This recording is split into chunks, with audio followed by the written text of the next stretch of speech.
Love in 1,000 miles. She was supposed to be just my daughter's teacher. Nothing more. But the day I saw her crying in that empty classroom, holding a crumpled letter from a man who should have stayed in her past, I knew my heart was in serious trouble. What I didn't know was that loving her would mean fighting my own family, a dangerous ex-convict, and a woman who wanted to destroy us both. Some love stories are simple, but this one nearly killed us all. Chapter 1. My name is Dave Parker, and 3 years ago, my world collapsed in the span of 30 seconds. That's how long it took for the phone call. 30 seconds to learn that Diana, my wife of 6 years, had been hit by a drunk driver on her way home from getting groceries. 30 seconds to understand that the life we had built together in our Nashville suburb was over. If I had been told before the call that I would end up a single dad living in small-town Riverside, Tennessee, I would have laughed in your face. Back then, I was climbing corporate ladders at Wellington Industries, my family's company, working 16-hour days, thinking success meant a corner office and a trust fund I had never have to touch. I had it all planned out, Diana would stay home with Lucy until she started school, then maybe go back to her nursing career part-time.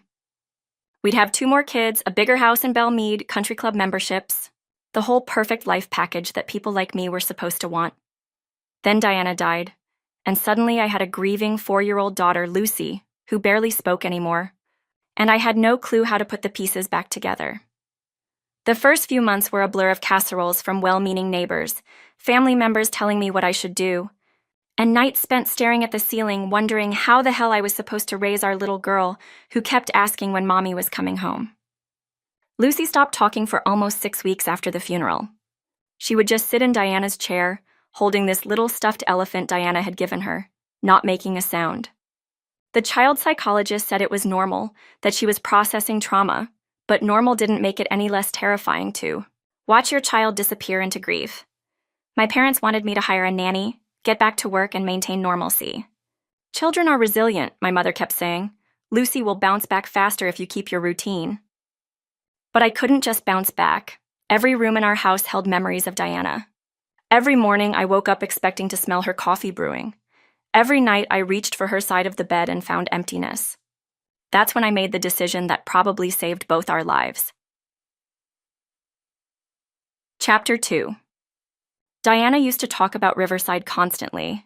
It was where she had grown up, where her grandmother still lived until she passed away when Lucy was 2. It's the kind of place where people still wave at strangers, Diana would say, where kids can ride their bikes without fear and everybody knows your name. I had always thought it sounded boring. Small-town life seemed like giving up, like admitting defeat. But sitting in our Nashville house, watching Lucy fade away a little more each day, boring started to sound like exactly what we needed. So I did something that horrified my parents and shocked everyone who knew me. I quit my job at Parker Industries, put our house on the market, and bought a little place sight unseen on Oak Street in Riverside. "You're making a mistake," my father warned during our last conversation before the move. "Running away never solves anything, Dave. You're letting grief make decisions that will impact Lucy's entire future." "Lucy's future is my priority," I told him, "not the family business, not keeping up appearances." Lucy. The drive to Riverside took 2 hours, but it felt like crossing into another world. Nashville's sprawling suburbs gave way to rolling hills, small farms, and finally the town square that looked like something from a movie. Population 3,847, according to the sign. Our Nashville neighborhood had more people than the entire town. Lucy spoke her first words in weeks when she saw our new house. "It has a swing," she whispered, pointing to the old rope swing hanging from the oak tree in our backyard. "It does," I said, kneeling down to her level. "Want to try it?" She nodded, and for the first time in months I saw something that might have been excitement flicker in her eyes. That first night in Riverside, after we had ordered pizza from the only place that delivered and Lucy had fallen asleep in her new room surrounded by moving boxes, I sat on our front porch and listened to the silence. No traffic noise, no sirens, no city sounds at all. Just crickets and the distant sound of a dog barking and wind rustling through trees. For the first time since Diana died, I felt like I could breathe. Chapter 3. The first few weeks in Riverside were an adjustment for both of us.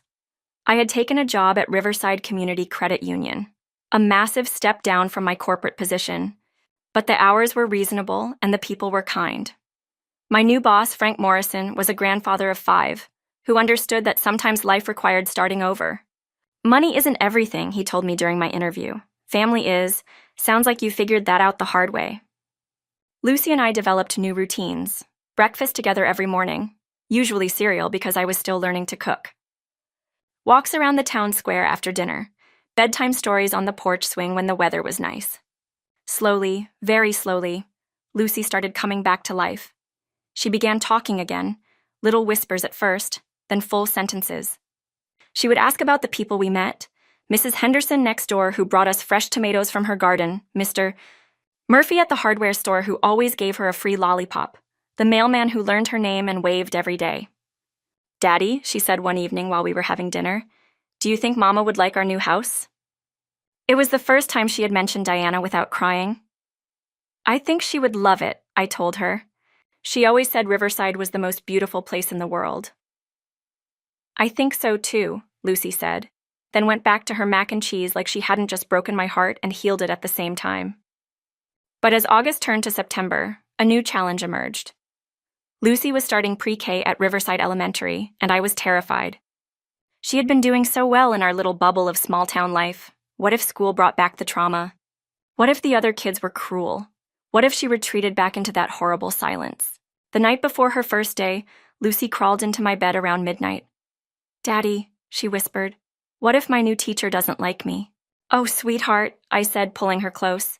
"Any teacher would be lucky to have you in their class." "But what if she's mean? What if she doesn't understand about Mama?"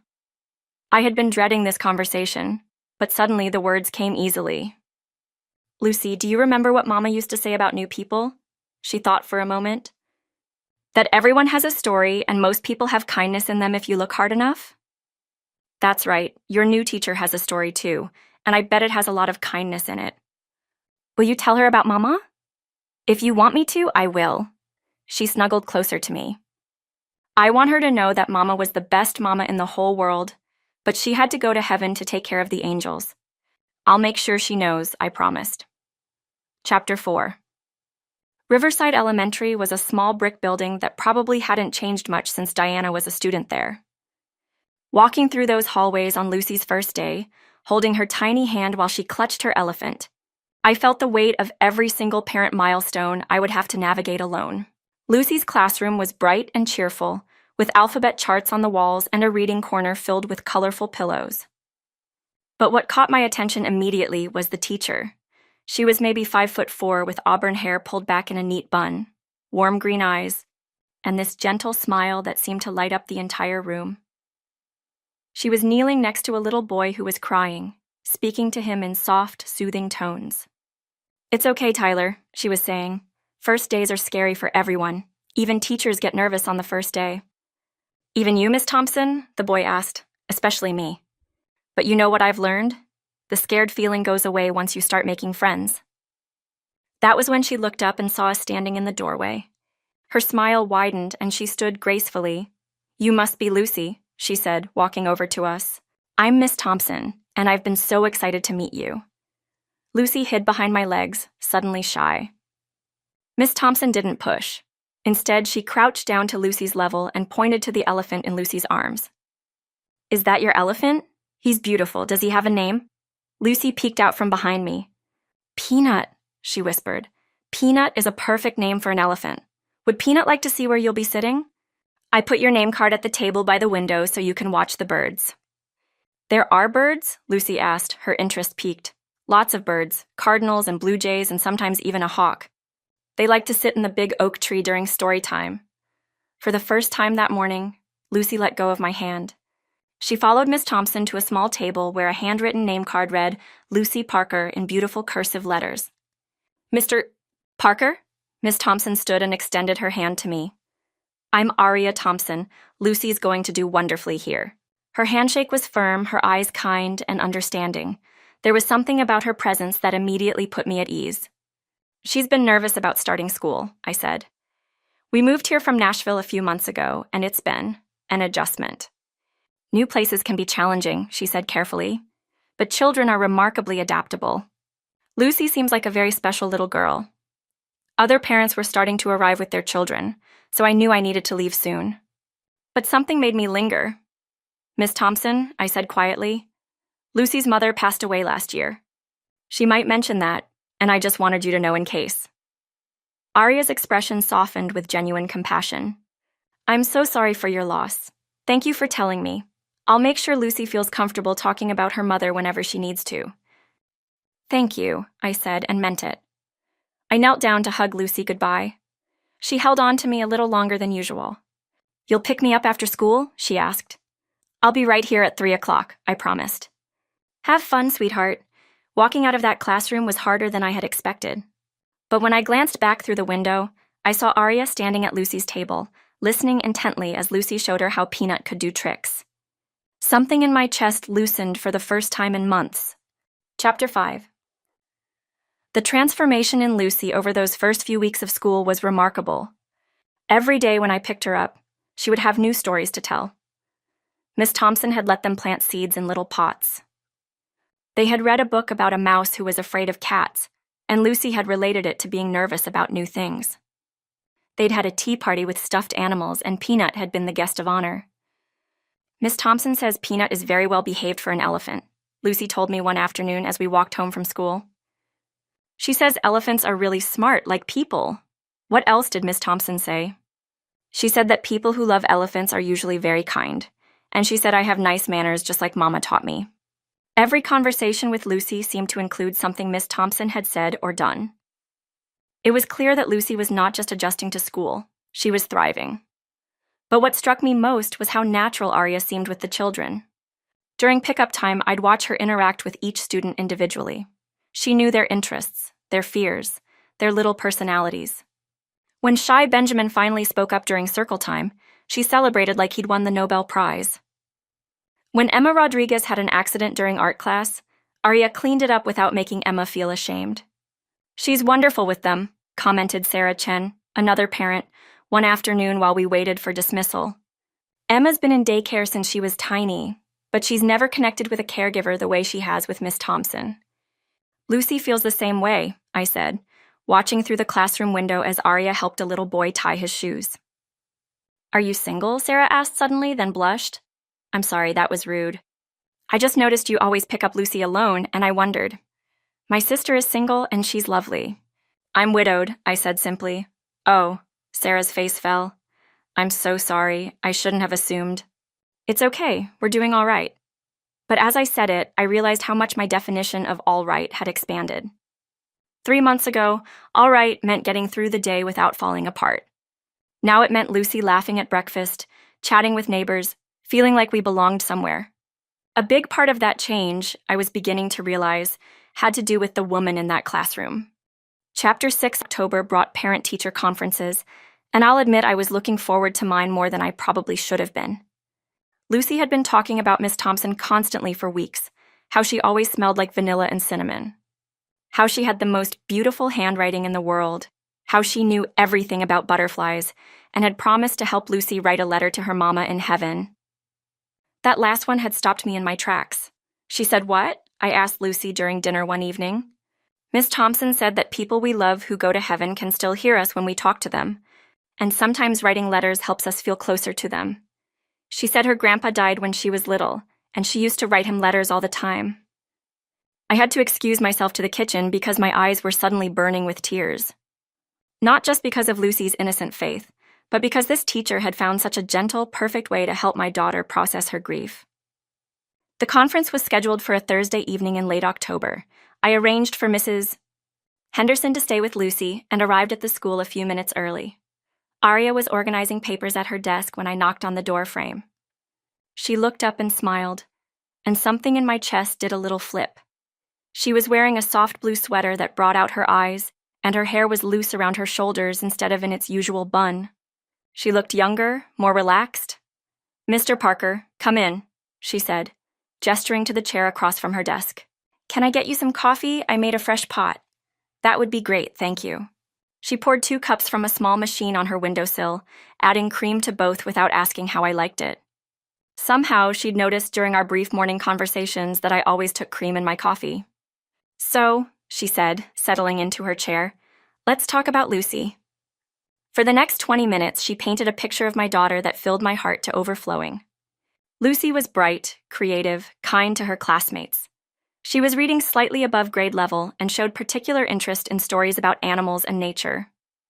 She was a natural helper, always volunteering to clean up or assist other students. But more than her academic progress, Arya said, I want you to know how much joy Lucy brings to our classroom. She has this wonderful way of seeing the world that reminds the other children, and me, to notice the small, beautiful things. Like what? Arya smiled. Yesterday, during recess, while the other children were playing on the swings, Lucy spent 15 minutes watching a caterpillar crawl across the sidewalk. When I asked her what was so interesting, she said, Miss Thompson, do you think he knows he's going to turn into a butterfly? Do you think he's scared or excited? I laughed because that was so perfectly Lucy. She talks about her mother often, Arya continued gently, always with love, never with sadness. She has told the class that her mama is an angel now, and that angels have very important jobs taking care of people. The other children find it comforting when they're sad or scared. She's been doing better with that, I said. Talking about Diana, I mean. For a while, she wouldn't mention her at all. Grief is different for children. They process it in their own time, in their own way. Lucy's clearly had wonderful support at home. I don't know about that. Most days I feel like I'm just making it up as I go along. Arya's expression softened. That's what good parenting is, Mr. Parker. Making it up as you go along, but doing it with love. Something in her voice made me look at her more closely. There was understanding there that went deeper than professional training. You sound like you speak from experience, I said. For just a moment, her professional composure slipped, and I saw something vulnerable in her eyes. I do, she said quietly. Not with children of my own, but life has its ways of teaching us about loss and healing. There was a story there, I could tell. But before I could ask more, she straightened and became teacher professional again. Is there anything else you would like to know about Lucy's progress? We talked for another 15 minutes about reading levels and social development, but my mind kept drifting to that moment of vulnerability. Who was Arya Thompson outside this classroom? What losses had taught her to be so gentle with grief? As I was getting ready to leave, she handed me a folder. These are some of Lucy's recent artwork, she said. I thought you would like to see them. I opened the folder and felt my breath catch. The first drawing was of our family, me, Lucy, and a woman with long dark hair labeled Mama standing under a rainbow. The second was our new house with the oak tree swing. The third made my eyes burn. It was a classroom scene with stick figures of children sitting in a circle. In the center was a woman with auburn hair labeled Miss Thompson. At the bottom, in Lucy's careful 4-year-old writing, it said, My teacher is nice like Mama was nice. She drew this yesterday, Arya said softly. I hope it's okay that I'm sharing it. More than okay, I managed to say. Thank you for everything, for being what she needed.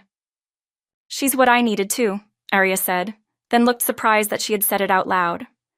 We stood there for a moment looking at each other, and I felt something shift between us. Something warm and unexpected and terrifying. I should go, I said. Mrs. Henderson is watching Lucy. Of course, have a good evening, Mr. Parker. Dave, I said. You can call me Dave. She smiled. Have a good evening, Dave.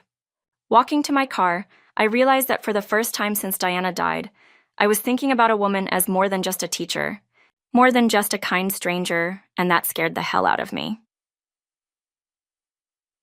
Chapter 7. November in Riverside was beautiful. The leaves turned brilliant shades of red and gold, and there was something about the crisp air and shorter days that made everything feel cozy and intimate. Lucy and I had fallen into comfortable routines. Saturday morning pancakes, I had finally learned not to burn them. Sunday afternoon walks around the town square, evening homework sessions at the kitchen table where Lucy would carefully practice her letters while I helped. But increasingly, our conversation centered around Miss Thompson. Daddy, Lucy said one evening while I was tucking her in, why don't you have any friends? The question caught me off guard. What do you mean, sweetheart? Well, I have friends at school. Miss Thompson has friends. I saw her talking to Miss Patterson in the hallway and they were laughing. But you just have work people and neighbors. Don't you want friends? Out of the mouths of babes.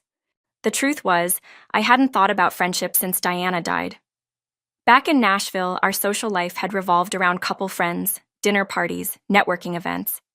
Here in Riverside, I had been so focused on helping Lucy heal and figuring out single parenthood that I hadn't considered my own social needs. "I suppose I haven't thought about it much," I told Lucy. "Between work and taking care of you, I stay pretty busy." "You should be friends with Miss Thompson," Lucy said matter-of-factly. "She's really nice and she likes you." "What makes you think she likes me?" "She always smiles different when you come to pick me up. Like how she smiles when she sees the first flower in spring. Kids notice everything." The next day, I found myself paying closer attention during pickup. Was Lucy right? Did Arya smile differently when she saw me? I was still pondering this when Arya approached me in the parking lot. "Dave," she said, "I hope you don't mind me asking, but I noticed Lucy mentioned that you two don't cook much at home. The kids are doing a unit on healthy eating next week, and I was wondering if you might like some easy recipe suggestions." "That would be great," I said. "I'm still learning the whole cooking thing. We eat a lot of sandwiches and cereal." She laughed, and the sound was like music. "Nothing wrong with that, but if you would like, I could share some simple recipes that kids usually enjoy helping with." Lucy mentioned she wants to learn to cook like her mama did. "Diana was an amazing cook," I said. "She made everything from scratch. I always meant to learn from her, but I was always working late and she enjoyed doing it, so." I trailed off, realizing I had shared more than I intended. "Maybe this could be a way to honor her memory," Arya suggested gently. Learning to cook some of the things she might have taught Lucy. "You know what?" I said, making a decision that surprised me. "Would you like to come for dinner this weekend? Nothing fancy. Maybe you could help me attempt something more ambitious than grilled cheese?" Arya's cheeks flushed pink. "Oh, that's very kind, but I wouldn't want to impose." "It wouldn't be an imposition. Lucy would be over the moon, and honestly, I could use the help." She was quiet for a moment, and I worried I had overstepped. "Saturday evening?" she finally said. "I could bring ingredients for homemade pizza. Kids love making their own pizzas." "That sounds perfect." That night, Lucy was so excited she could barely eat dinner. "Miss Thompson is coming to our house?" she kept asking. "Really and truly?" "Really and truly." "Can I show her my room and Peanut's special hiding place and the swing?" "You can show her whatever you want, sweetheart." "This is the best day ever," Lucy declared. Watching her bounce around the house with joy, I realized something that made my chest tight with emotion. This was the first time since Diana died that Lucy had been excited about having a guest. The first time our house had felt like it could be a place for entertaining, for sharing, for opening our lives to someone new. Saturday evening arrived with perfect fall weather. I had spent the afternoon cleaning the house, really cleaning, not just picking up, and Lucy had arranged her stuffed animals in the living room. So Miss Thompson can meet everyone important. When Arya knocked at 6 o'clock, Lucy raced to answer the door before I could stop her. "Miss Thompson, you're here. Look, I'm wearing my best dress and I braided Peanut's ears." Arya laughed, crouching down to admire Peanut's tiny braids. "He looks very handsome. Thank you for inviting me to your beautiful home." She was wearing jeans and a soft green sweater, her hair loose and curly around her shoulders. She carried a grocery bag and looked so naturally beautiful that I had to remind myself to breathe. "Come in," I said. "Lucy's been planning your visit all week." What followed was one of the best evenings I've had since moving to Riverside. Arya had brought everything we needed for homemade pizza: flour for dough, fresh mozzarella, basil from her garden, even pepperoni cut into fun shapes for Lucy. She taught us how to make the dough from scratch, letting Lucy measure ingredients and mix everything together. "The secret," she told Lucy as they kneaded the dough, "is to fold it like you're tucking it into bed. Gentle, but firm." While the dough rose, she helped Lucy set the table with our fancy dishes, the wedding china I had packed away since Diana died. Lucy insisted on using cloth napkins and even picked flowers from our neighbor's yard, with permission, for a centerpiece. "This feels like a real dinner party," Lucy announced proudly. "It is a real dinner party," Arya said. "The best kind, with the best people." As we rolled out pizza dough and added toppings, I found myself watching Arya with my daughter. She was natural with Lucy in a way that went beyond her teaching experience. She listened when Lucy chattered about everything and nothing. She praised Lucy's creative pizza topping combinations. She answered endless questions with patience and genuine interest, but more than that, she made space for Diana in our evening. When Lucy mentioned that Mama used to make pizza sometimes, but she put weird vegetables on it. Arya asked follow-up questions. What kind of vegetables? Did Lucy help her make it? Did she like the smell of the kitchen when her mama was cooking? She never tried to replace those memories or compete with them. She just acknowledged them as part of Lucy's story, part of what made our evening special. After dinner, Lucy insisted on giving Arya the full house tour. I followed behind, seeing our home through a stranger's eyes for the first time in months. Lucy's room, with its carefully arranged stuffed animals, and the photo of Diana on the nightstand. The living room with Diana's piano that nobody played anymore. The kitchen where we'd shared our first family dinner with a guest. It's a lovely home, Arya said as we ended up back in the living room. You can feel the love here. Can you really? Lucy asked. Daddy says houses remember love, even when people go to heaven.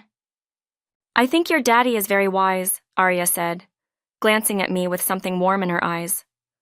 After Lucy went to bed, an hour later than usual because nobody wanted the evening to end, Arya and I cleaned up the kitchen together.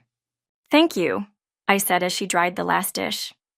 This was Lucy hasn't been this happy in a long time. Neither have I, she said softly. Then, as if she had revealed too much, she started gathering her things. I should go, it's getting late. Arya, I said, and she paused at the front door. Would you like to do this again sometime? She looked at me for a long moment, and I saw something flicker in her eyes. Hope, maybe, or fear, or both. The truth is, I started. I'm beginning to like you very much, and I would love to have you around more often, I said in a breath. That is if you don't mind, I quickly added. I would like that, she finally said after a long pause. I would love that very much. I could see she was happy and felt the same way about me, and this made my heart flutter. After she left, I sat on my front porch for a long time, thinking about how the house felt different. Warmer, more alive. Like maybe it could be a home for more than just grief and healing. Like maybe it could be a home for new love too. Chapter 8. Phone call came on a Tuesday morning in late November, just as I was getting ready to take Lucy to school. I didn't recognize the number, but something about the timing, early morning, insistent ringing, made me answer. Is this Dave Parker? The voice was unfamiliar, rough around the edges. Yes, who's this? This is someone who knows your girlfriend real well. We need to talk. My blood ran cold. I'm sorry, who is this? Let's just say I'm from Miss Thompson's past, the part she probably hasn't told you about. Meet me at Murphy's Diner at noon, or I start talking to other people about what I know. The line went dead. I stood in my kitchen, staring at the phone, my mind racing. What past? What could Arya possibly have to hide? Daddy? Lucy appeared in the doorway, backpack ready for school. Why do you look scared? I'm not scared, sweetheart, I lied, just thinking about work stuff. Ready for school? But as I drove Lucy to school and went through the motions of my morning routine, I couldn't shake the feeling that something was very wrong. At 11:30, I told Frank I needed to take a long lunch and drove to Murphy's Diner. It was a small place in the center of town, the kind where everybody knew everybody. Which made the stranger in the corner booth stand out immediately. He was maybe 6'2", lean but muscled, with dark hair and cold eyes. Prison tattoos snaked up his arms, and there was something dangerous about the way he carried himself. You must be Dave, he said as I approached his table. I'm Tyler Brooks. I sat down across from him, every instinct telling me to leave. How did you find me? And how are you so sure I'm in a relationship with Arya? I couldn't help but wonder how he figured out my emotions towards Arya. It's a small town, Dave, he scoffed. Mauricio, I only needed to follow her yesterday to know who she's been seeing, he disclosed. What do you want? I asked. Tyler smiled, but there was no warmth in it. Straight to business. I like that. What I want is simple. I want Arya to remember where she comes from. And I want you to understand what kind of woman you're getting involved with. I don't know what you're talking about. Sure you don't. Tyler pulled out his phone and showed me a photograph. It was Arya, but not the Arya I knew. This was a younger version with shorter hair, heavy makeup, and a hard expression I'd never seen on her face. She was standing next to Tyler, both of them holding drinks at what looked like a party. Pretty little thing, wasn't she, Tyler said. Of course, that was before she got me arrested. My heart started pounding. What? Oh, she didn't tell you? About how we were together for 2 years? about how she was living the high life on money from my business deals, about how when the cops came knocking, she threw me under the bus to save her own skin. I don't believe you. Tyler's smile widened. Here's the thing, Dave. I just got out of federal prison. 5 years for drug trafficking? Want to know who testified against me at my trial? He pulled out another photo, a court document with Arya's signature at the bottom. Your sweet little teacher, he continued, was an accessory to everything I did. She knew about the drugs, knew about the money, knew about all of it. But when the FBI offered her a deal, testify against me and walk away clean, she took it without thinking twice. The diner suddenly felt too hot, too small. I couldn't breathe. You're lying, I said, but my voice sounded weak even to me. Am I? Ask her about Birmingham, Alabama. Ask her about the 8 months she spent in county jail waiting for trial. Ask her about the plea deal that got her charges dropped.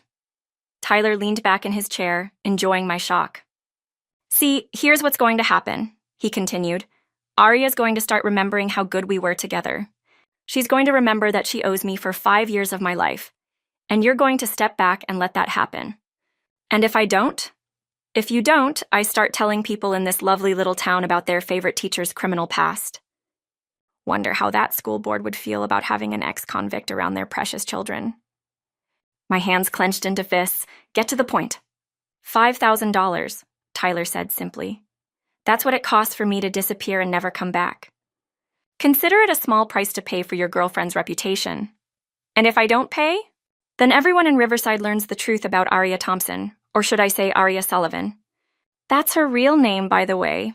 Thompson is just another lie. Tyler stood up, threw a $5 bill on the table, and headed for the door. You've got 1 week to think about it, he called back to me.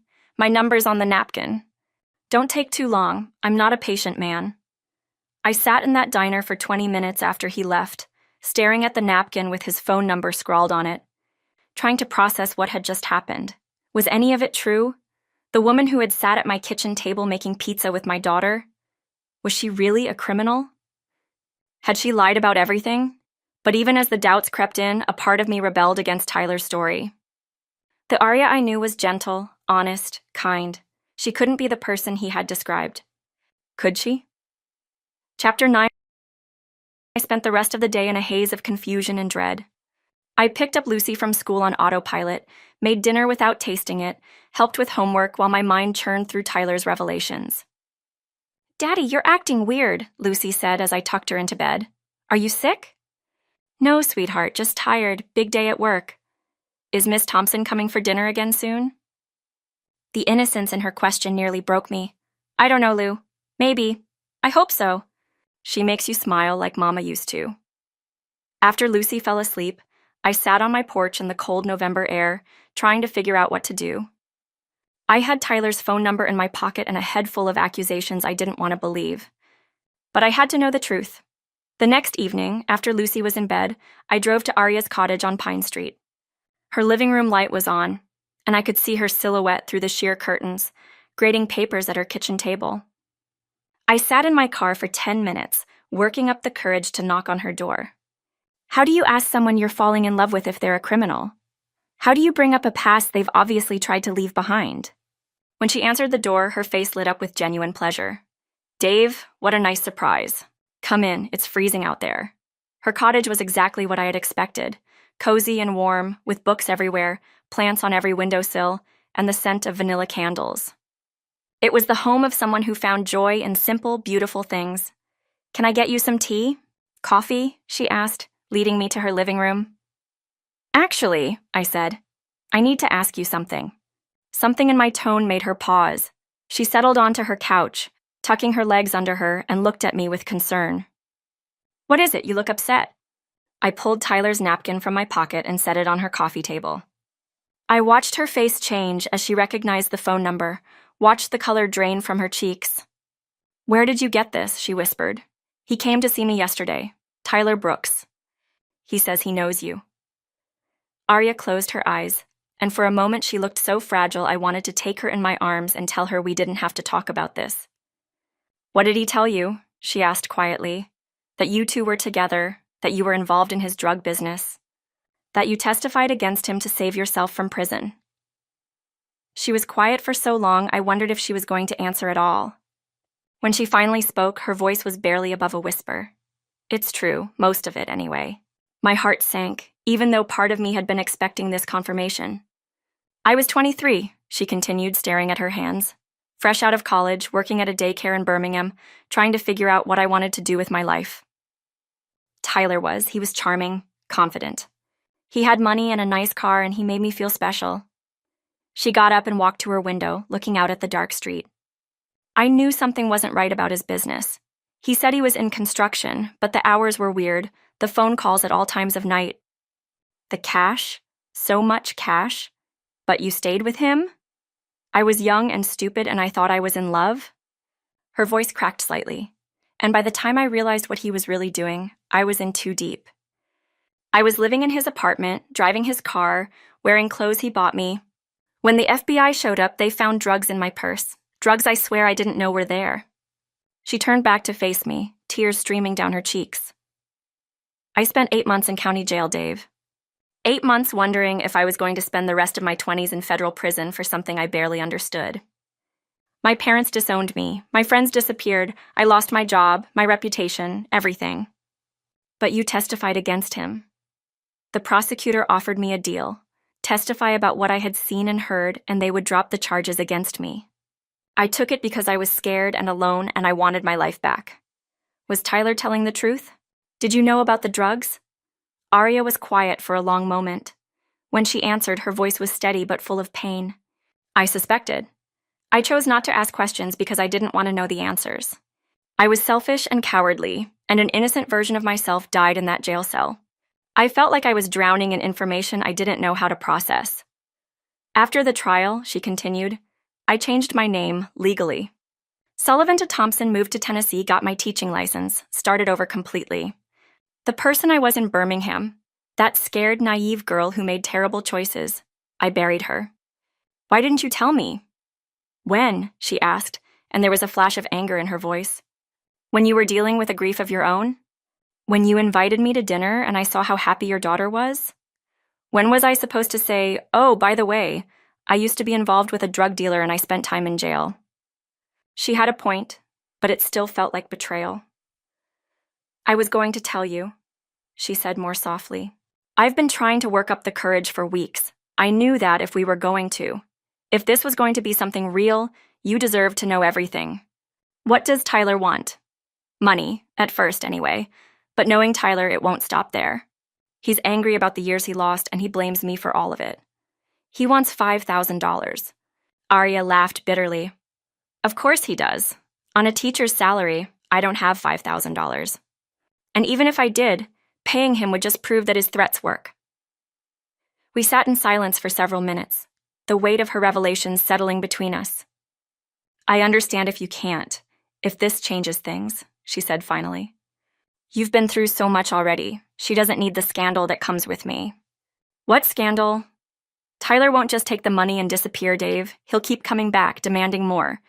And eventually, he'll get tired of being patient and he'll start talking. The school board, the parents, the whole town will know that Aria, their children's teacher, is an ex-convict. You were never convicted. Do you think that distinction will matter to people? To the school board? To other parents? I stared at her, this woman who had brought such light into our lives, and tried to reconcile the person I had come to care about with, the story she had just told me. I need time to think, I said finally. Aria nodded, tears still streaming down her face. I understand. I stood to leave, then paused at her door. Aria, yes? The woman I've gotten to know these past few months, is she real? Or is she just another version you created to hide from the past? She looked at me with such raw honesty that it took my breath away. She's the most real I've ever been, she said. Loving you and Lucy, that's the truest thing I've ever felt. I drove home in a daze, my heart and head at war with each other. Chapter 10. I spent 3 sleepless nights wrestling with everything Aria had told me. During the day, I went through the motions of work and single parenting, but my mind was consumed with Tyler's threats and Aria's past. Lucy noticed something was wrong immediately. Why haven't we seen Miss Thompson? She asked at breakfast on Friday morning. Is she mad at us? No, sweetheart. She's not mad. I'm just working some things out. What things? How do you explain adult complications to a 4-year-old? How do you tell your daughter that the woman who's helped her heal might have to disappear from their lives because of choices made? Long before they ever met her? Grown-up things, I said lamely. Nothing for you to worry about. But Lucy was too smart for that. She spent the day at school quiet and withdrawn, and when I picked her up, she went straight to her room instead of chattering about her day like usual. After a week, I knew I couldn't run away from my feelings. Arya's thoughts, much more than I presumed, has found deep roots in my heart. Tyler's ultimatum is due, but giving in to his demands will mean him asking for more, which is not reasonable. I decided to seek a legal advice, so as to protect Arya's reputation, and then involve the authorities after dropping Lucy in school. It was then my phone rang, and my mother's name appeared on the screen. Something cold settled in my stomach. "Dave," she said without preamble, "your father and I need to see you this weekend. It's important." "Mom, I'm not really in the mood for— This isn't a request. We'll expect you and Lucy at the house on Sunday at 2 o'clock. "What's this about?" "We'll discuss it when you arrive." She hung up without saying goodbye. Sunday afternoon found me driving to Nashville with a knot in my stomach and Lucy chattering nervously in the back seat. She had only met my parents a handful of times, and their formal, cold house always made her uncomfortable. "Why do we have to visit Grandma and Grandpa?" she asked as we pulled into their circular driveway. "They want to see us," I said, though I suspected that wasn't entirely true. My mother greeted us at the front door with her usual air of controlled disapproval. She hugged Lucy briefly, duty, not affection, and led us into the formal living room where my father was waiting. "Lucy, darling," my mother said with false sweetness, "why don't you go play in the sunroom? I put some toys out for you." Once Lucy was out of earshot, my parents' masks came off. "We've been hearing some very disturbing rumors about you, Dave," my father said, settling into his leather chair like a judge preparing to pass sentence. "What kind of rumors?" My mother opened a manila folder on the coffee table. Inside were photographs, documents, what looked like a private investigator's report. "About your relationship with one Arya, a schoolteacher," she said, sliding the folder toward me. "Miss Arya Thompson, or should we call her by her real name, Arya Sullivan?" My blood turned to ice. Imagine our shock when we received an anonymous call that our son, a Parker, has been associating with a convicted criminal, my father continued. "So we hired someone to look into this woman you've been spending time with." For a split second, I had murderous intent towards Tyler. "She was never convicted," I said automatically. "Semantics," my mother waved dismissively. "She was arrested for drug trafficking, Dave. She spent months in jail. She testified against her boyfriend to save her own skin." "How did you find out about this?" I asked, even when the truth stared at my face. "We had to pay for the tip," my father said. "But the question is, what are you going to do about it?" I stared at them. These people who had raised me but seemed incapable of understanding what really mattered in life. "What do you mean?" "We mean," my mother said, "that you're going to end this relationship immediately. You're going to distance yourself and Lucy from this woman, and you're going to do it quietly, without creating a scandal." "And if I don't?" "If you don't," my father's voice was ice cold, "we'll make sure the entire town of Riverside knows exactly what kind of woman is teaching their children. We'll contact the school board, even the local newspaper if it comes to that." "You can't do that." "We can and we will. The Parker name has stood for something in this state for over a century. We won't let you destroy our family's reputation for some jailbird teacher who seduced you with her sob story." I stood up, my hands shaking with rage. "Lucy," I called toward the sunroom. "We're leaving. Sit down, Dave," my mother commanded. "We're not finished." "Yes, we are, Lucy. Come on, sweetheart." My father stood as well, his face red with anger.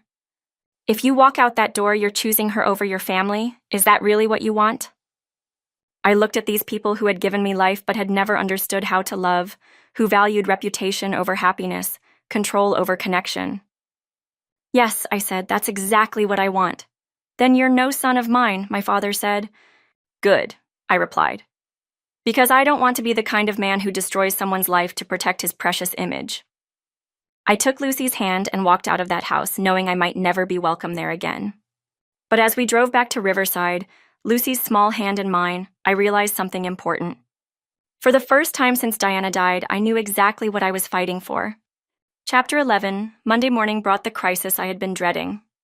I was getting ready for work when my phone rang. Principal Matthews' name appeared on the screen. Mr. Parker. His voice was tense. I need you to come to the school immediately. We have a situation involving Miss Thompson. What kind of situation? I would rather discuss it in person. Can you be here in 15 minutes? My stomach dropped.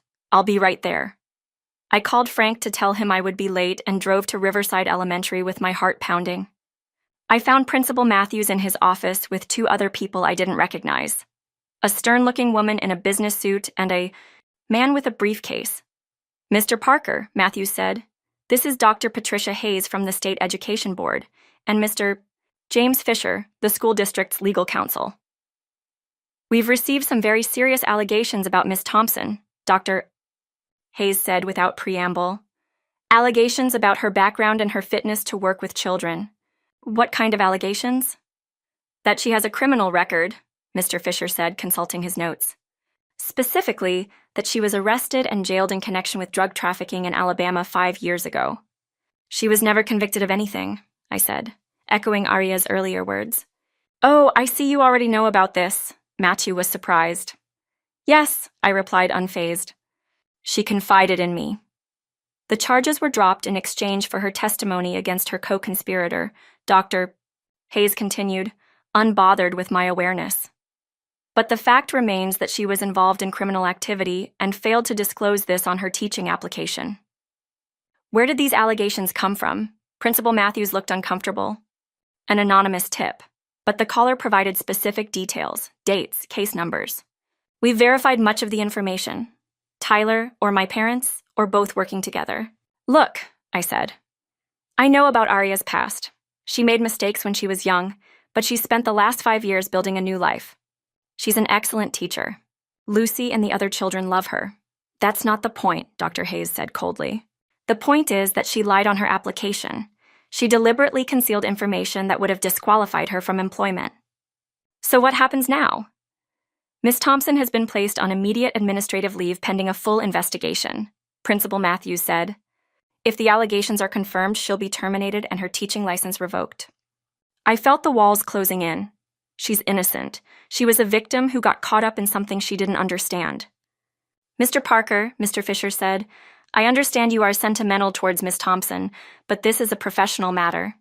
We have to protect the children and the integrity of our school system. Lucy's going to be devastated, I said. Miss Thompson isn't just her teacher. She's been helping her heal from losing her mother. We'll make sure Lucy receives appropriate support during the transition, Dr.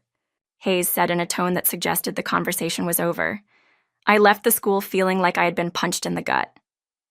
How was I going to tell Lucy that Miss Thompson was gone?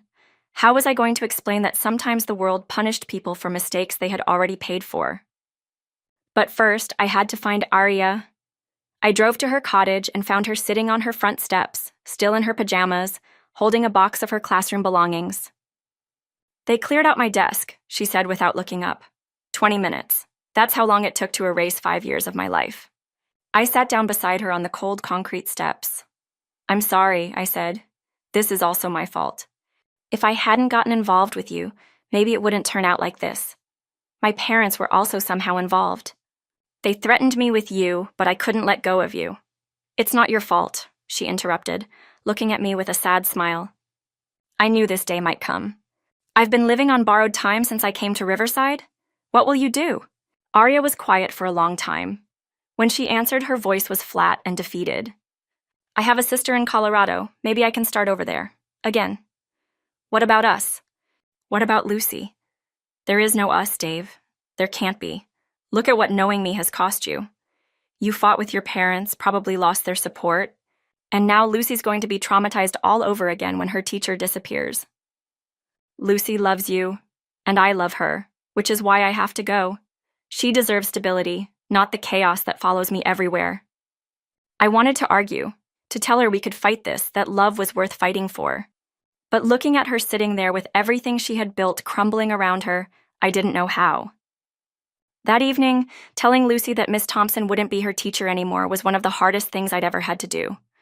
Why? Lucy asked, her eyes filling with tears. Did I do something wrong? No, sweetheart. You didn't do anything wrong. Sometimes grown-ups have complicated problems that kids can't fix. Is she sick? Is she going to heaven like Mama?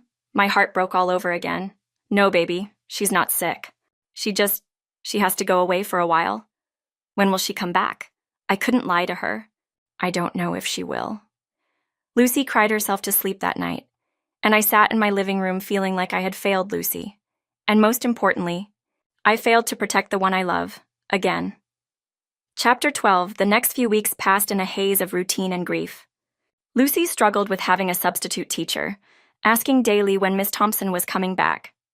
The other parents whispered at school pickup. The whole town seemed to know about Arya's past, and opinions were divided between sympathy and scandal. That's when Victoria Chase entered our lives. I first noticed her at the grocery store on a Saturday morning.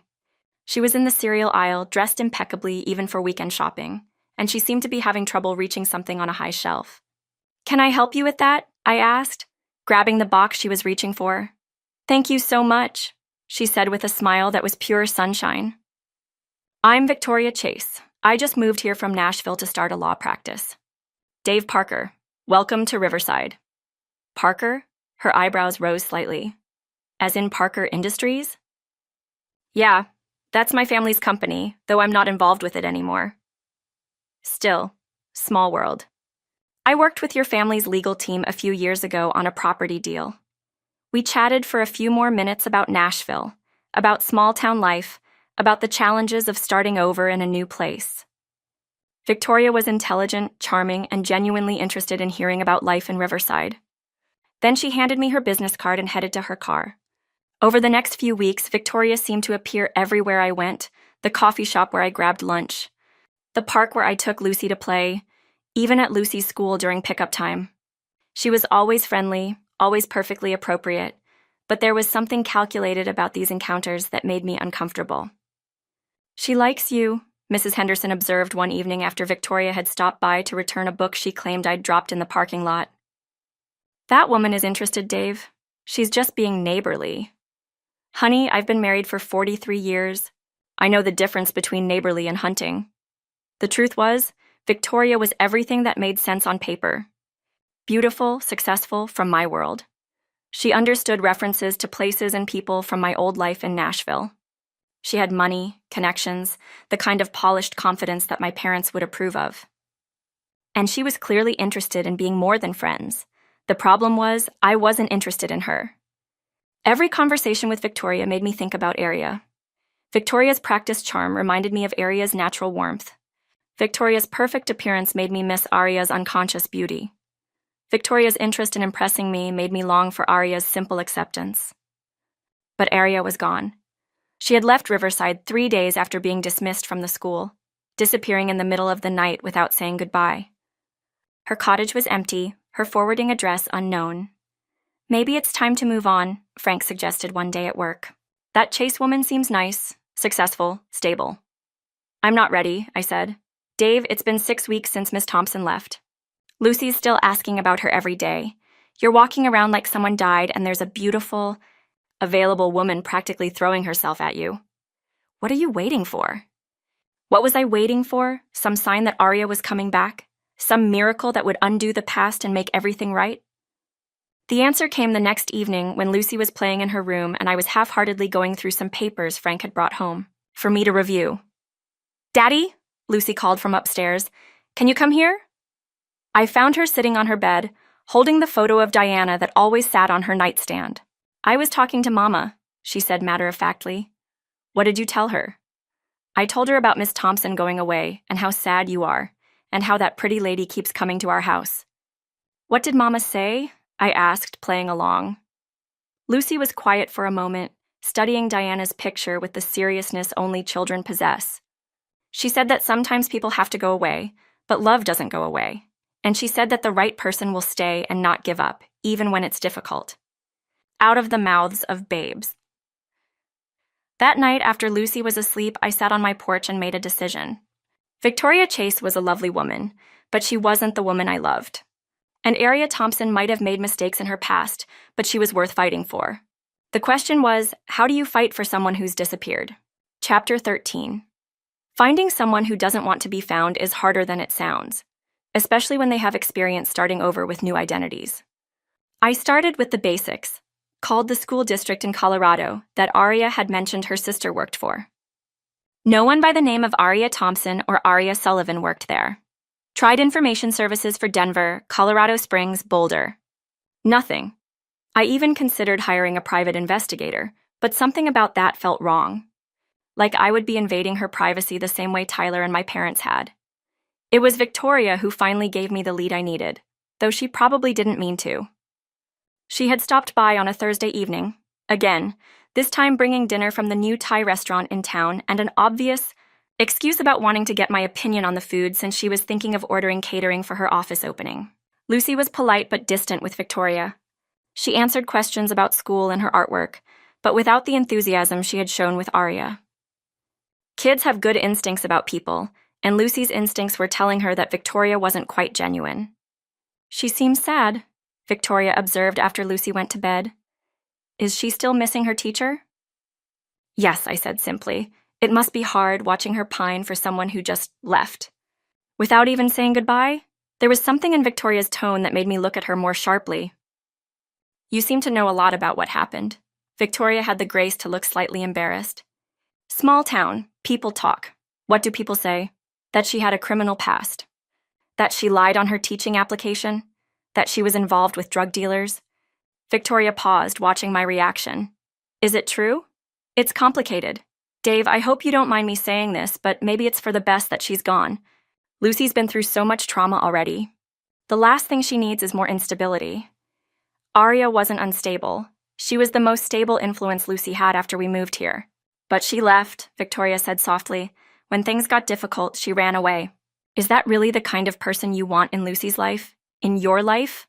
I wanted to argue, to defend Aria, but Victoria's words hit uncomfortably close to my own doubts. I should go, Victoria said, gathering her things. But Dave, if you ever want to talk about this or anything else, I'm here. I care about you and Lucy, and I hate seeing you both hurting. After she left, I cleaned up the dinner dishes and tried not to think about what she had said. But her words kept echoing in my head. When things got difficult, she ran away. Was that what Aria had done? Given up on us when the fight got hard?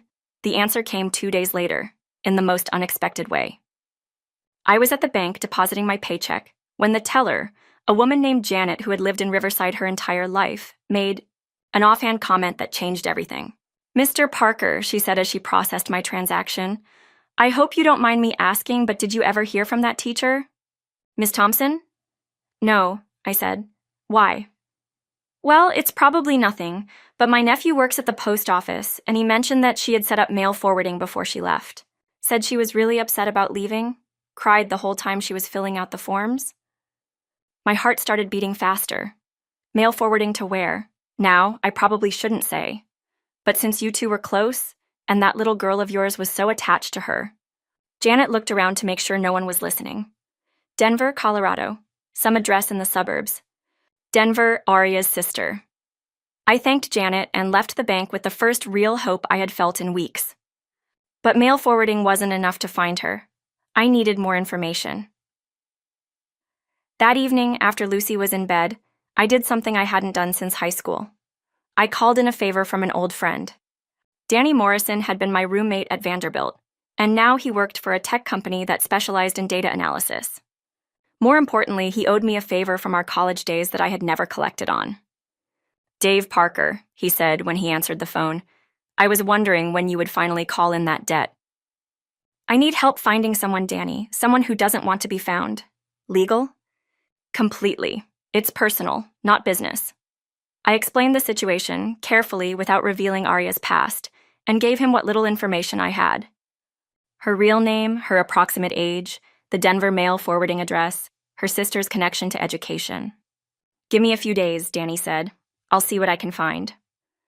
3 days later, he called back with an address.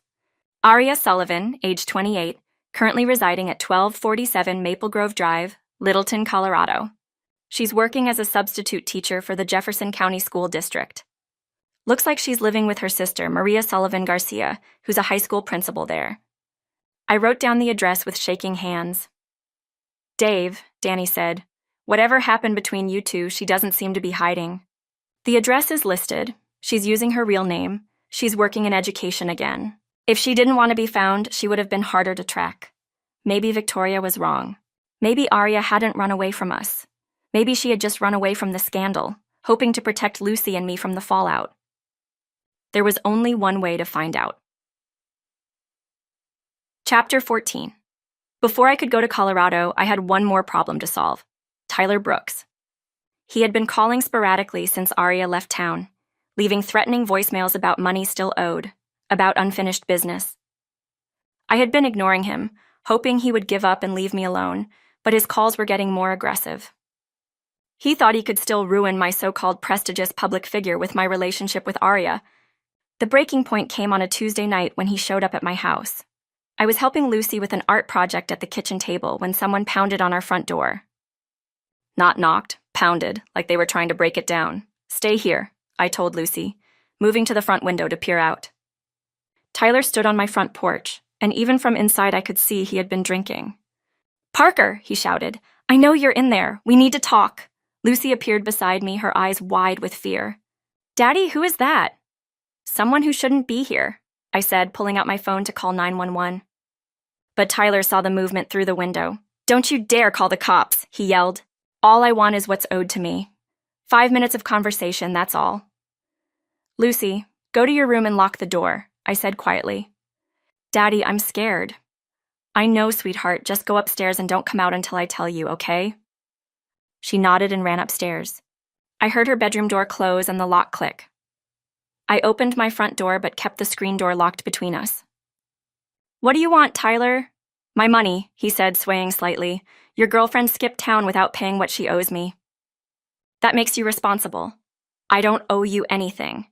You owe me for running my business. For taking what was mine." His eyes were bloodshot, his speech slurred. "That woman destroyed my life, and now she's destroyed yours too. Seems fair that you should pay for it." "Arya didn't destroy anyone's life. You did that yourself." Tyler laughed bitterly. "Sweet little Arya.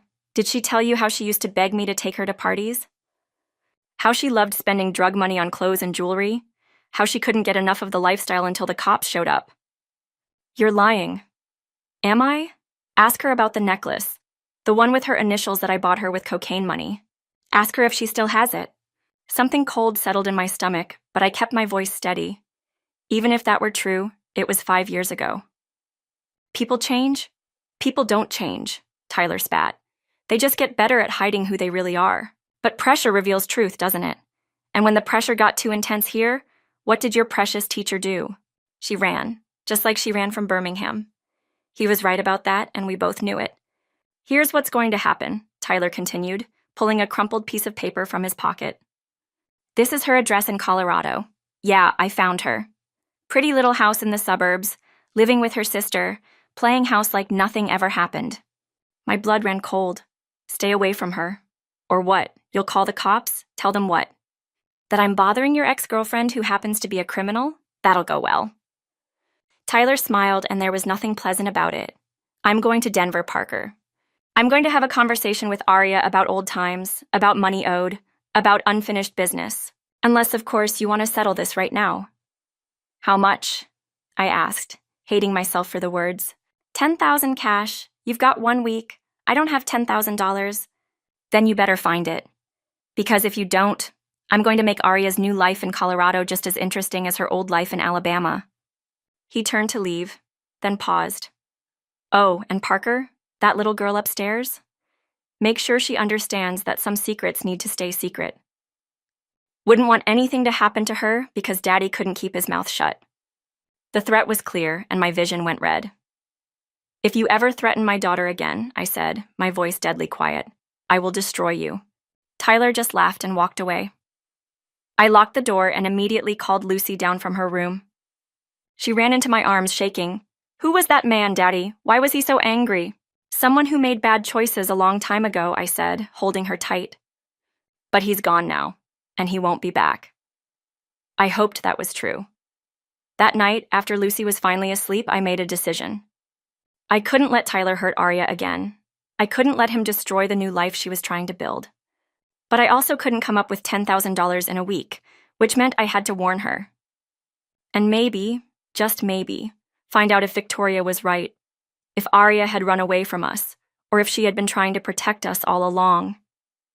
Either way, it was time to stop wondering and start fighting for what mattered. I booked a flight to Denver for that weekend. Chapter 15. The flight to Denver gave me 2 hours to think about what I was going to say to Arya. 2 hours to rehearse conversations, to imagine different scenarios, to wonder if I was making a huge mistake. What if she didn't want to see me? What if she had moved on, started dating someone new? What if Tyler was right and she really had just been using me and Lucy as convenient cover for her past? But then I thought about Lucy's drawing, the one where she had written, "My teacher is nice like Mama was nice." I thought about Arya sitting at our kitchen table, helping Lucy with her family tree, making space for Diana's memory instead of trying to replace it. I thought about the way she had looked at me the night she told me about her past, with such raw honesty that it had taken my breath away. That woman hadn't been using us. She had been loving us, and it had cost her everything. Lucy was staying with my sister Sarah for the weekend, the first time I'd left her with someone other than Mrs. Henderson since we had moved to Riverside. Sarah had driven down from Nashville, full of questions about why I needed to go to Denver so suddenly. "This is about that teacher, isn't it?" she'd said while Lucy played in the backyard, out of earshot. "The one Mom and Dad were so upset about." "Yes. Dave, are you sure this is a good idea? Maybe some things are better left alone." "I can't leave it alone," I told her. "I love her, Sarah. Lucy also needs her. She's been different since Arya left, sadder, more withdrawn. She's starting to act like she did right after Diana died." Sarah had studied my face for a long moment, then nodded. "Then go," she had said simply. "Go fight for her." Now, sitting in seat 12A watching Colorado's mountains grow larger through the airplane window, I wondered if fighting would be enough. I had rented a car at Denver International Airport and driven to Littleton, a suburb that looked like every other American suburb. Neat houses, tree-lined streets, the kind of place where people moved to raise families safely. 1247. Maple Grove Drive was a small blue house with white trim and a well-maintained garden. There was a Honda Civic in the driveway that I didn't recognize, and children's toys scattered on the front lawn. I sat in my rental car for 15 minutes, working up the courage to knock on the door. What was I going to say? How do you start a conversation with someone who left your life without saying goodbye? Finally, I got out of the car and walked to the front door. Through the window, I could see movement inside, people talking, the sound of children laughing. I knocked. The door was answered by a woman who looked like an older version of Arya. Same green eyes, same auburn hair, but with laugh lines around her eyes and the confident bearing of someone used to being in charge. "Can I help you?" she asked politely. "I'm looking for Arya Sullivan," I said. "I'm Dave Parker from Riverside, Tennessee." The woman's expression changed immediately. Surprise, recognition, something that might have been relief. "Dave," she said, "I'm Maria, Arya's sister. We've been wondering if you might show up." "Is she here?" Maria hesitated, then stepped back to let me in. "She's in the backyard with my kids," she said. "But Dave, before you see her, we need to talk." She led me into a comfortable living room filled with family photos and children's artwork. Through the sliding glass door, I could see a woman kneeling in a garden, helping 2 small children plant something in the soil. Even from behind, even after weeks apart, I knew it was Arya. "She's been heartbroken since she left Riverside," Maria said quietly. "Barely eating, barely sleeping. She cries every night, and she keeps checking her phone like she's hoping someone will call." "Why didn't she call me?" "Because she thinks she was trouble and complicated your peaceful life. She thinks Lucy is better off without her, that you're better off without the complications she brings." I sat down heavily on Maria's couch, watching Arya through the window. "There's something else," Maria continued. "Something she hasn't told you about why she really left." "What do you mean?" Maria pulled out her phone and showed me a series of text messages. They were from Tyler Brooks, sent to Arya's phone over the course of several days. The messages started threatening and got progressively more violent. Threats about what he would do to her if she didn't pay him, threats about what he would do to me. Threats about Lucy. The final message, sent the day before Arya left Riverside, made my blood run cold. "Pretty little girl you care about, would hate for something to happen to her because you won't cooperate. Pay up or I start making visits to 432 Oak Street." My address. He had been watching our house before that visit. She left to protect you, Maria said softly. She thought if she disappeared, Tyler would follow her here and leave you and Lucy alone. Did he follow her? He's been calling, making demands. She's terrified, Dave, but she won't ask for help because she thinks she deserves whatever happens to her. I stood up, anger and protectiveness flooding through me. I need to see her. Dave, wait. Maria caught my arm. There's one more thing. Tyler isn't just after money anymore. He wants Arya back. He's convinced himself that they belong together, that she's just confused about what she really wants. That's insane. Yes, it is. But insane people can be dangerous people. Through the window, I watched Arya stand up and brush dirt from her knees. One of Maria's children, a little boy who couldn't have been more than 6, was tugging on her hand, showing her a flower he had picked. She smiled at him, but even from a distance I could see it didn't reach her eyes. She needs to know she's not alone, I said. Maria nodded and opened the sliding door. Arya, she called, someone's here to see you. Arya looked up, and when she saw me standing in her sister's living room, her face went completely white. Chapter 16. For a moment, neither of us moved. Arya stared at me like she was seeing a ghost, her hands still dirty from gardening, her hair pulled back in a messy ponytail. Dave, she whispered, what are you doing here? Looking for you? I said simply. She glanced at Maria, who was shepherding her children inside and giving us privacy. How did you find me? Does it matter? Arya sat down on a patio chair like her legs wouldn't hold her anymore. You shouldn't be here, she said. Tyler's been. It's not safe for you to be around me. I know about Tyler's threats, I said, sitting across from her. Maria showed me the texts. Arya's eyes filled with tears. Then you understand why I had to leave? He was watching your house, Dave. He knew where Lucy went to school, what time you came home from work. I couldn't let him hurt her because of me. So you left without saying goodbye. You left Lucy thinking she had done something wrong. I thought it would be easier for who, I interrupted, because it sure as hell wasn't easier for Lucy. She's been asking for you every single day. She drew you a picture last week, our family standing in front of our house. You were in it, Arya. Even after you left, you're still part of her family. Arya started crying then, the kind of tears that come from weeks of held-back grief. I wanted to call, she sobbed. Every day I wanted to call and hear her voice, hear yours. But every time I picked up the phone, I remembered Tyler's threats and I couldn't risk it. What about what I want? What Lucy wants? Don't we get a say in this? You don't understand, Arya said, wiping her eyes. Your parents were right about me. I bring chaos everywhere I go. I destroy things. Look what happened. You fought with your family and lost their support. Lucy got traumatized again. The whole town was in an uproar. All because of me. I knelt down in front of her chair and took her dirty hands in mine. Arya, listen to me. My parents were wrong about everything that matters. Yes, I lost their money, but I gained something more important. I learned what I'm really willing to fight for. And Lucy wasn't traumatized because she loved you. She was traumatized because you disappeared. But Tyler is a problem we're going to solve together, not by running away, not by hiding, but by standing up to him. How? He's dangerous, Dave. He's not going to just give up and leave us alone. I told her about Tyler's visit to my house, about his escalating threats, about the $10,000 he was demanding. I don't have that kind of money, I said. But more importantly, paying him won't solve anything. He'll just keep coming back for more. So what do? We fight back, we document everything, get restraining orders, involve law enforcement. We stop letting him control our lives. Arya was quiet for a long time, staring at our joined hands. What if it doesn't work? What if he hurts you or Lucy because of me? What if he doesn't? What if we're stronger together than we are apart? What if love is worth fighting for? She looked at me then, really looked at me, and I saw the woman I had fallen in love with peeking through the fear and guilt. I've missed you, she whispered, both of you. So much. Then come home with me. Dave, I can't just... Yes, you can. Lucy needs you. I need you. And Riverside needs you too.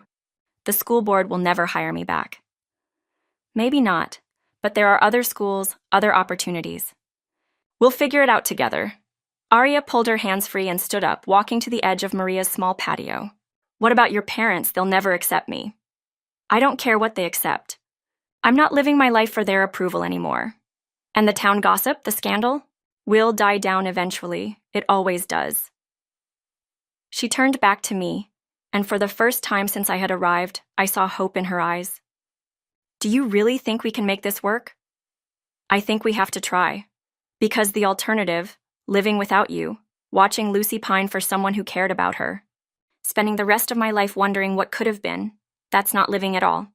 Arya was quiet for another long moment. Then, so softly I almost didn't hear her, she said, Okay. I'll come home with you. I'll fight for us. I stood up and pulled her into my arms, holding her tight against my chest, breathing in the vanilla scent I had missed so much. There's one more thing, she said against my shoulder. What?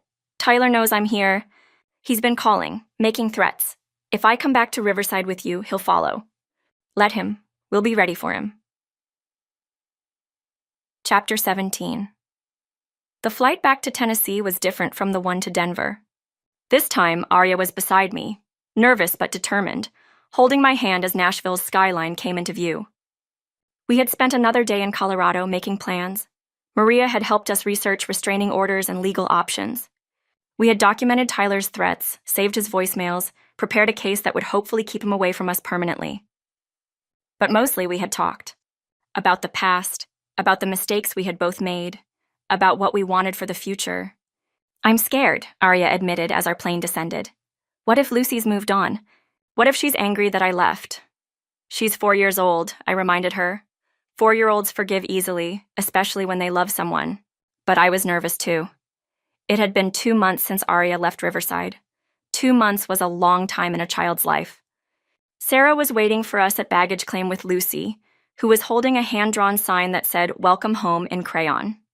Lucy saw Arya before Arya saw her. Miss Arya, she shrieked, dropping the sign and running across the terminal as fast as her little legs could carry her. Arya knelt down just in time to catch Lucy in a fierce hug, both of them crying and laughing at the same time. You came back, Lucy sobbed against Arya's shoulder. I knew you would come back. I'm sorry I went away, Arya whispered. I'm so sorry, sweet girl. It's okay, Lucy said with the easy forgiveness of childhood. Daddy said you had to solve some grown-up problems, but you'd come back if you could. Over Lucy's head, Arya looked at me with gratitude and love that made my chest tight with emotion. I missed you so much, Lucy continued. I drew you 1,000,000 pictures, and I learned to write your name, and I saved all my best stories to tell you. I want to hear every single one, Arya said. The drive back to Riverside was filled with Lucy's chatter. She told Arya about her new teacher, nice but not as nice as Miss Arya, about the butterfly that had landed on her hand at recess. She had named it Hope, about the tooth she had lost. The tooth fairy had left her 2 whole dollars. But as we got closer to home, I could see Arya getting nervous again. What if people stare? She asked quietly while Lucy was distracted by something outside the window. Let them stare, I said. We know the truth about who you are. What if parents don't want me around their children? What if parents don't want me around their children? Then we'll prove them wrong. One person at a time. We pulled into our driveway as the sun was setting, painting our little house golden in the evening light. Mrs. Henderson was waiting on her front porch next door, and when she saw Arya get out of the car, her face broke into a huge smile. Well, it's about time, she called over. This neighborhood hasn't been the same without you, dear. That first evening back was perfect in its simplicity. We ordered pizza.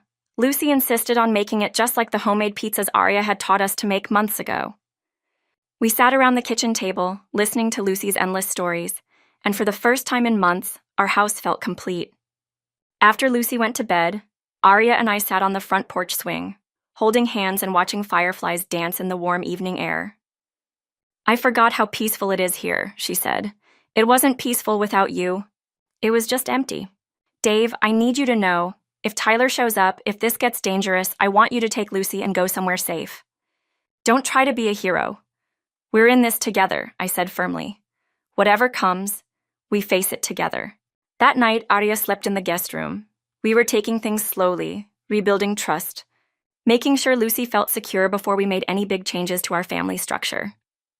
But when I woke up at midnight to get a glass of water, I found her sitting in Lucy's room, watching our daughter sleep.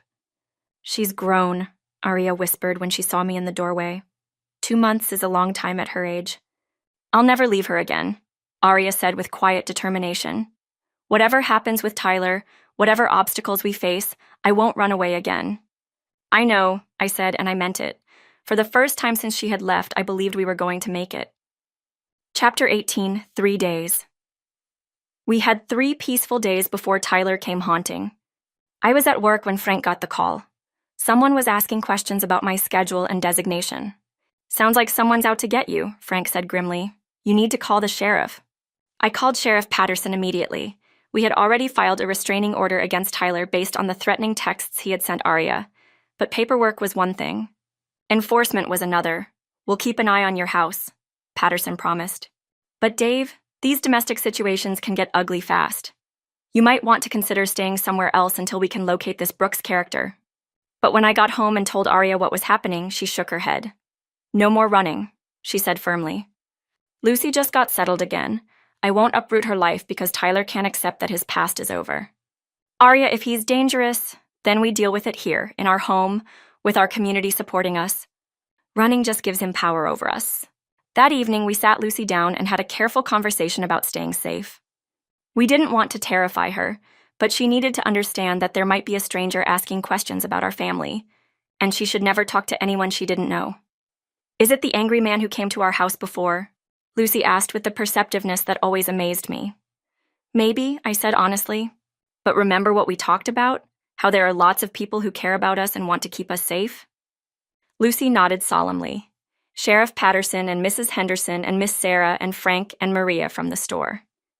"That's right, we're not alone, sweetheart. The confrontation came on Friday afternoon. I was picking Lucy up from school when I saw him.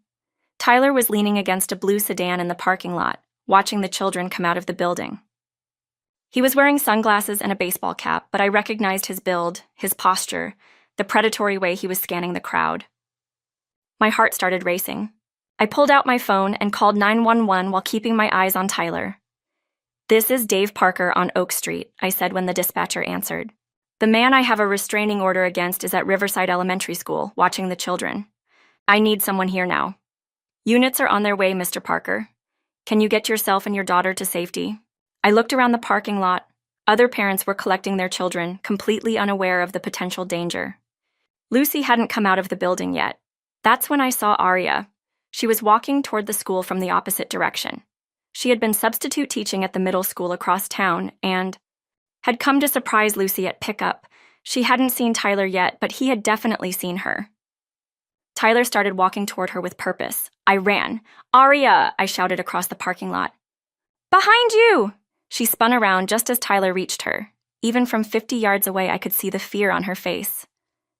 "Hello, beautiful," Tyler said, loud enough for everyone in the parking lot to hear. "Miss me? Stay away from me," Arya said, backing toward the school building. "Now, is that any way to greet an old friend?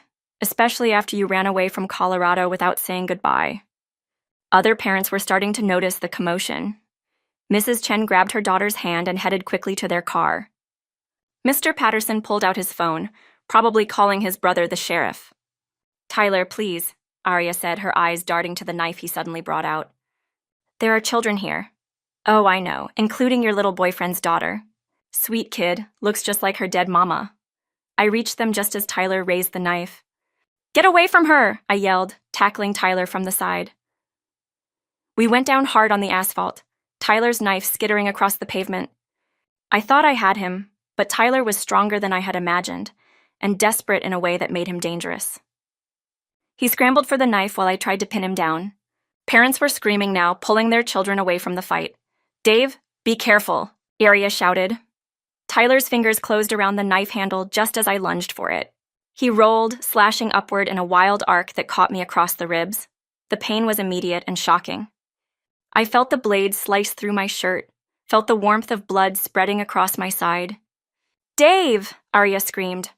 I stumbled backward, one hand pressed to my ribs, and Tyler got to his feet with the bloody knife still in his hand. "Should have minded your own business, Parker," he snarled, advancing on me. But before he could strike again, Sheriff Patterson's car came screaming into the parking lot, sirens blaring. "Drop the weapon," Patterson shouted, jumping out of his car with his gun drawn. "Drop it now!" Tyler looked around wildly, at Patterson with his gun, at the crowd of horrified parents, at Arya kneeling beside me where I had collapsed on the asphalt. "This isn't over," he said to Arya, but he dropped the knife. Patterson had him in handcuffs within seconds, but I barely noticed. The world was getting fuzzy around the edges, and Arya's face above me was the only thing in focus. "Dave, stay with me," she was saying, her hands pressed against my side trying to stop the bleeding. "Stay with me, please." "Lucy," I managed to say. "Where's Lucy?" "She's safe, Mrs. Patterson has her. Don't talk, just breathe." I could hear sirens getting closer, an ambulance, more police cars. But all I could focus on was Arya's face, streaked with tears, her green eyes wide with fear. "I'm sorry," I whispered. "Sorry for what? You saved me. You saved all of us. If something happens to me, take care of Lucy. Love her like she's my own daughter," Arya finished, tears dripping onto my face. "I already do, but nothing's going to happen to you, Dave Parker. You hear me? You're going to be fine because I can't do this without you. Lucy can't do this without you." The paramedics arrived then, professional and efficient, loading me onto a gurney and into the ambulance. Arya climbed in beside me, holding my hand as we raced toward the hospital. "I love you," I said as the pain medication they had given me started to kick in. "I love you too," she said, squeezing my hand. "More than I ever thought it was possible to love someone. So you're going to fight, and you're going to come home to us." The last thing I remember before the anesthesia took over was Arya's voice, strong and certain, promising me that our story wasn't over. I woke up 12 hours later in a hospital bed, my side wrapped in bandages and my throat dry as dust. The first thing I saw was Arya, asleep in a chair beside my bed, still wearing her blood-stained clothes from the day before. "Hey," I whispered. Her eyes flew open immediately. "Dave? Oh, thank God. How do you feel?" "Like I got stabbed," I said, attempting a weak smile. She started crying then, the kind of tears that come from hours of held-back fear and relief. "The doctor said you were lucky," she said through her sobs. "The knife missed all your vital organs and there's no permanent damage." "What about Tyler?" "Attempted murder charges, assault with a deadly weapon, violation of the restraining order. He's not getting out anytime soon. And Lucy? Scared but okay. She's with Sarah at the house. She made you a get-well card with about 100 hearts on it." I tried to sit up and immediately regretted it as pain shot through my side. "Easy," Arya said, helping me settle back against the pillows. "The doctor wants to keep you for observation for a couple more days." "Arya," I said, taking her hand. "When I was lying there, bleeding, all I could think about was how much I love you. How much I need you and Lucy in my life. How I couldn't bear the thought of leaving you alone." "You didn't leave us," she said firmly. "You fought for us. You saved us." I know we talked about getting married eventually, but life is unpredictable and fragile, and I don't want to wait anymore. Will you marry me?"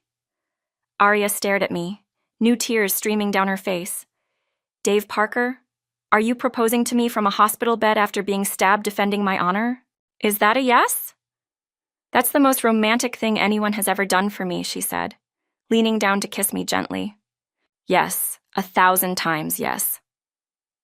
When Lucy finally got to see me that evening, she climbed carefully onto the hospital bed and curled up beside me like a small, warm cat. "Daddy, were you scared?" she asked. "A little bit. But you know what made me brave?" "What?" "Knowing that I was protecting you and Arya. Sometimes when we love people, we find courage we didn't know we had." "Is the bad man gone forever now?" "Forever and ever," I promised. "He can't hurt our family anymore." Lucy was quiet for a moment, then looked up at me with Diana's serious blue eyes. "Daddy, when you and Arya get married, will we have a big party?" I looked at Arya, who was smiling through her tears, and felt my heart fill with more happiness than I thought it could hold after the events of the past day. "The biggest party Riverside has ever seen," I promised. And as we sat there in that hospital room, Lucy curled against my uninjured side, Arya holding my hand, all of us together and safe, I knew with absolute certainty that some things really were worth fighting for. Some love really was worth every mile, every obstacle, every moment of fear. Our love had been tested by fire and emerged stronger than ever, and whatever came next, we would face it together. Chapter 19. The story of Tyler's arrest spread through Riverside like wildfire. By Saturday morning, everyone in town knew that Dave Parker had gotten into a fight in the elementary school parking lot to protect his girlfriend from her dangerous ex. I expected judgment and whispers, but what I got instead was support. The first knock on our door came at 8 a.m. It was Mrs. Henderson with a casserole and a fierce expression. "That man won't be bothering you anymore," she announced, setting the dish on our kitchen counter. "Sheriff Patterson said he's being held on multiple charges: attempted murder, violating the restraining order, disturbing the peace. He'll be in jail for a while." The second knock came from Frank and his wife, bringing fresh bread and information about Tyler's legal situation. "My nephew works at the courthouse," Frank said. "Word is, Brooks violated his parole by leaving Colorado without permission, so the feds are getting involved. He's looking at serious time." By noon, our front porch was full of neighbors and friends. Mrs. Chen brought homemade soup and an apology for running away during the confrontation. "I should have stayed to help," she said. "Next time I will." Principal Matthews stopped by in the afternoon with surprising news. "The school board met this morning," he told us. "Emergency session. After what happened yesterday, they wanted to discuss the situation." My heart sank. This was it. They were going to ban Aria from school property, maybe even suggest we leave town. "They voted unanimously," Matthews continued, "to offer you your position back, Miss Thompson. Full reinstatement, full benefits, effective immediately." Aria stared at him in shock. "What?" "It seems public opinion has shifted. The parents saw how Tyler Brooks behaved yesterday, and they understand now that you were the victim, not the perpetrator. Several board members said they'd rather have a teacher who'd overcome adversity than one who'd never faced any challenges at all. But my record will be noted in your file as a personal matter that has no bearing on your professional qualifications. The board was particularly impressed that you came back to face your problems instead of running from them." After Matthews left, Aria sat on our couch in stunned silence. "I can't believe it," she kept saying. I thought my career was over." "People can surprise you," I said. "Sometimes in good ways." The biggest surprise came Sunday morning. Victoria Chase knocked on our door, holding a bottle of wine and wearing an expression I had never seen on her face before. Genuine humility. "I owe you both an apology," she said when we let her in. Several apologies, actually. She set the wine on our coffee table and sat across from us. "I was the one who instigated the school board about Aria's background," she said, looking directly at me. "I had a private investigator look into her past when I realized you weren't interested in dating me." "Victoria," Aria said quietly, "do you understand what you did? I lost my job, my home, my family. Lucy was traumatized." "I know, and I'm sorry. Sorrier than you'll ever know." Victoria's composure cracked slightly. "When I saw what happened in that parking lot, when I saw how you fought for each other, I realized something." "What?" I asked. "That I've been chasing a fantasy. I wanted the idea of you, Dave, the successful businessman, the Parker name, the life I thought I should want. But I never actually wanted you. If I had, I would have been happy for your happiness instead of trying to destroy it." She stood up, smoothing her skirt with shaking hands. "I'm leaving Riverside," she said. "Moving back to Nashville. It's better for everyone." "Victoria, you don't have to leave town because of us," Aria said, and I was amazed by her capacity for forgiveness. "Yes, I do. Not because you're making me, but because I need to figure out who I really am when I'm not trying to compete with someone else's love story." She headed for the door, then paused. "For what it's worth, watching you two fight for each other reminded me what love is supposed to look like." After she left, Aria and I sat quietly for a long time. "Do you think she meant it?" Aria asked. "The apology?"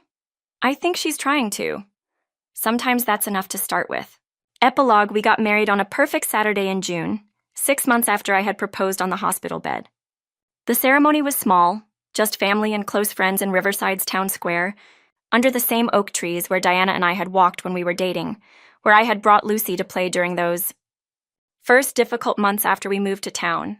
My sister Sarah stood as my best man, or best woman, as Lucy insisted on calling her. Maria flew in from Colorado to be Aria's maid of honor, bringing her children, who served as additional flower girls and ring bearers. My parents weren't there. I had sent them an invitation, more out of duty than hope, but they had never responded. Their loss, I had decided. Their granddaughter was getting a new mother who loved her, and they were missing it because of their own pride and prejudice. But we didn't need them.